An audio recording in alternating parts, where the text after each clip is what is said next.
യാഗധേനുവിനെ ഇന്ദ്രൻ അപഹരിച്ചുകൊണ്ട് പോയതും പകരം ശുനശേഫൻ എന്ന ബ്രാഹ്മണകുമാരനെ അവിടുന്ന് യൂപത്തിൽ ബന്ധിച്ചതും എല്ലാം അടിയൻ ഓർമ്മയുണ്ട് മഹാരാജൻ.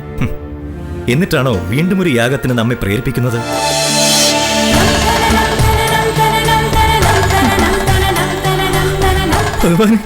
ഭഗവാനെ,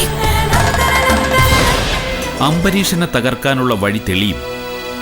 നാം അതിനുള്ള വഴി കാണിച്ചു തരും. എങ്കിൽ നമ്മുടെ ആശങ്കകൾ വിട്ടൊഴിയും നാരദ മഹർഷി. നിന്റെ ഭക്തിയിൽ സംപ്രീതനായി നാം നിന്റെ മുന്നിൽ വന്നു. അതിന്റെ സ്മരണയ്ക്കായി നാം നിനക്ക് ഒരു വരം തരുന്നു. ഇനി മുതൽ നമ്മുടെ സുദർശന ചക്രം നിന്റെയും വരുതിയിലായിരിക്കും. അങ്ങയുടെ ഖ്യാതി അങ്ങ് സ്വർഗലോകം വരെ വ്യാപിച്ചിട്ടുണ്ട്. അങ്ങയുടെ ഏകാദശി വ്രതാനുഷ്ഠാനത്തെക്കുറിച്ച് ഇന്ദ്രലോകത്തിൽ തന്നെ ആശങ്കകളുണ്ട്. നാം ഏകാദശി നോക്കുന്നതിൽ ഇന്ദ്രലോകം എന്തിന് ആശങ്കപ്പെടുന്നു മഹർഷേ?